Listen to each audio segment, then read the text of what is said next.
Sugar, sugar, sugar, sugar, sugar, sugar, sugar.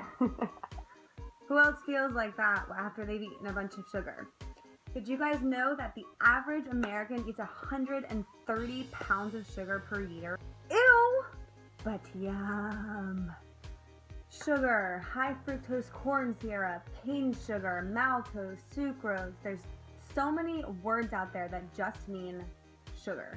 Yeah, they may have a few different aspects to it, but all in all, they're all sugar. You see them on almost every label you look at, whether it's candy, cookies, soda, ketchup, literally anything. Sugar is in everything nowadays. Well, first I'm going to tell you guys, what is sugar? Sugar is broken into two different things called fructose and glucose. Glucose is actually created in our body. Our body already makes it, even though, it's in our diet sometimes too. But it is created by your body. All living things have glucose in it.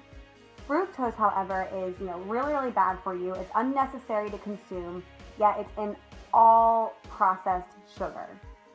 Sugar has no nutrients in it, no values, nothing good in it for you. So it's considered an empty calorie. An empty calorie is something, like I just said, in reverse, is something that has no nutrients in it, something that your body, it doesn't need. So sugar is only broken down in the liver, and what this means is when you eat excess sugar, it turns into fat, and fat can clog up into your liver, causing different liver diseases, causing diabetes, causing all these problems, all these diseases in your body. A high amount of sugar can also cause insulin resistance. And what that means is, insulin's a key hormone in your body, and what it does is regulate the growth of hormones. And so if you're eating too much of sugar and, the insulin's trying to catch up with it, it's going to lead to possibly cancer, liver disease, diabetes, all these terrible things.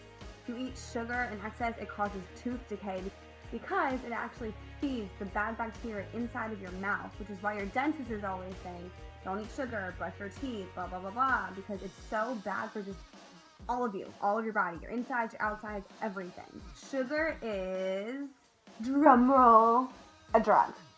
It has the same factors in it as cocaine and all these other drugs out there, the same addiction factor. Sugar causes a massive insulin spike. It causes a massive dopamine release. Dopamine is a chemical that's released in your body, which causes happiness.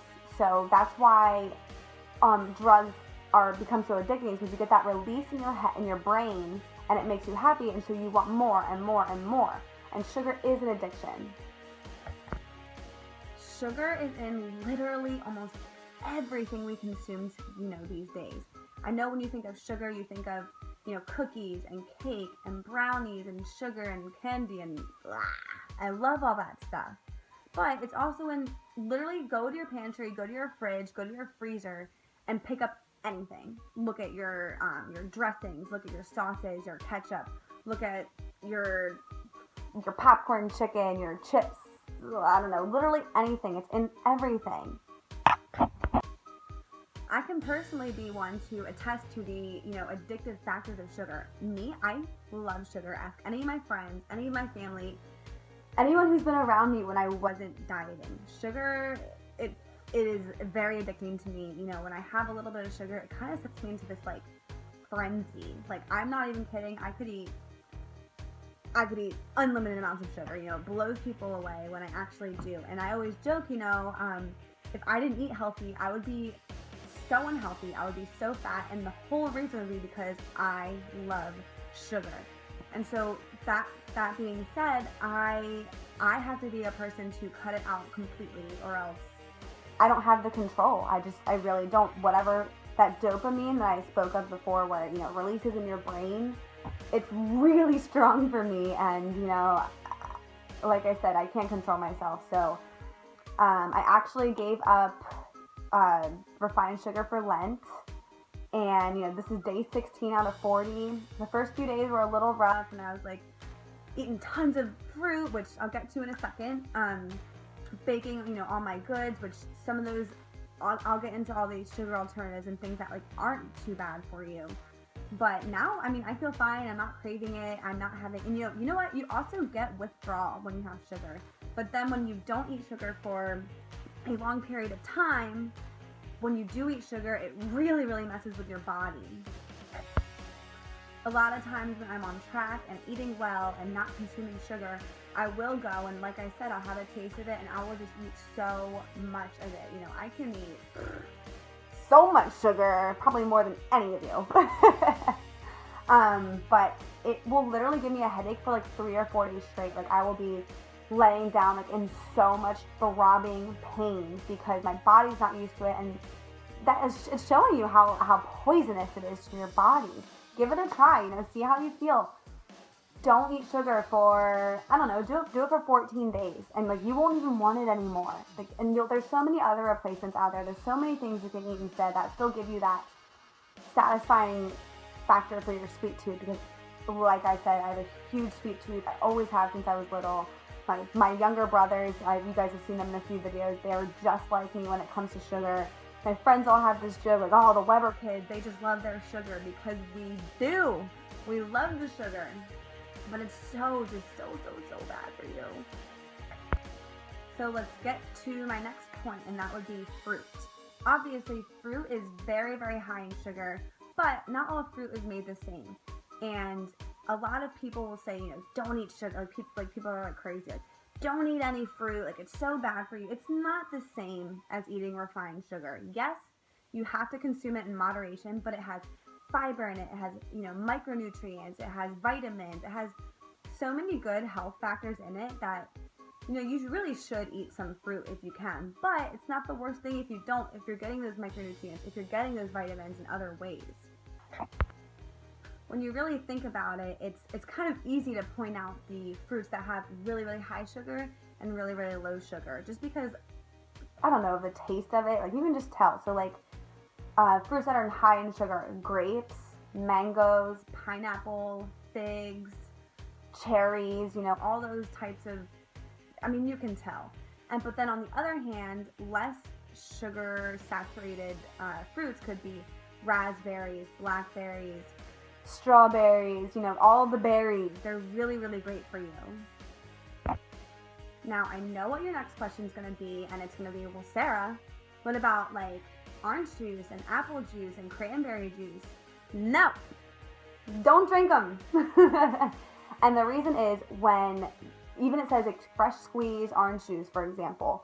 So what they're doing is they're squeezing essentially they're just squeezing the sugar out of it. You're not getting the nutrients or, you know, the vitamins or anything from it. So honestly, like fruit juice is really just sugar water. Stay away from it. And yes, that means naked drinks too. They are so bad for you. Yes, they'll say no added sugar, but they don't account for the sugars that you're not getting nutrients. You're just not. Just stay away from it. Just don't. Eat it whole, eat the skin, eat it raw. Raw is always better than cooked. It's always better than squeezed. It's always better than anything refined. And while we're at sugar alternatives that are really bad for you, stay away from agave, from Splenda, from all that sugar crap you see in you know, your stores. You're adding coffee to. They market it like you're being healthy, but they're just, think about it. If you see something that's sugar-free, well, how's it going to be sweet then? How are they going to make that taste sweet if it's sugar-free? Chemicals. They're almost honestly worse for your body than eating sugar, but just don't eat any of it. There are plenty of alternatives of what you can eat, and it's just so much better for you in the long run. And some of those examples of things of sugar you can eat, you know, like I said, there's fruit in the raw. You can have honey, but make sure it's locally grown. Make sure it's pure honey, not what is it called?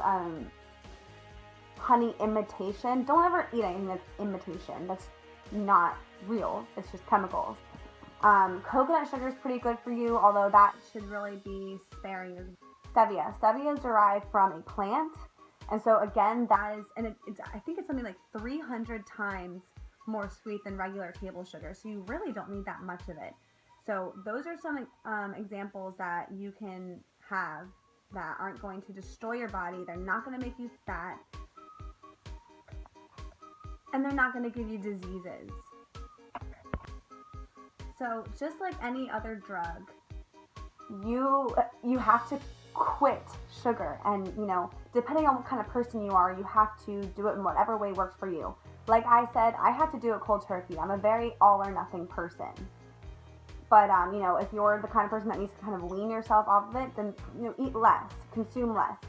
Get rid of the soda, get rid of the juices. That would be my first line of advice for you, is to get rid of the liquid ones. Get some Mio. A Mio is, you know, it's not the best for you, but it gives you that flavor without giving you all the calories, without giving you the sugar, without giving you the really bad benefit.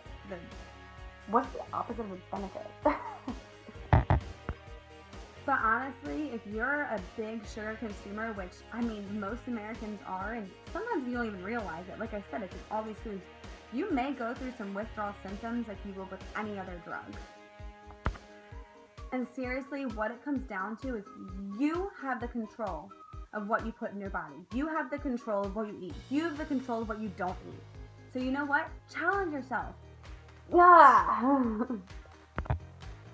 I can tell you personally, once you find your willpower, once you step into that and you find yourself saying no, it is the most empowering feeling in the world. It's, you say no, you're so, I mean, I'm telling you, I live in a house, but there's sugar everywhere. There's cookies, there's candy, there's ice cream, there's all of it. But saying, every time you say no, it gets easier. So just do it. Stop making excuses for yourself. Stop feeding diseases into your body. Stop feeding your addiction. Be stronger than the sugar. And that is my sugar spiel for the day. And that is my motivational speech for the day. So have a great weekend, you guys.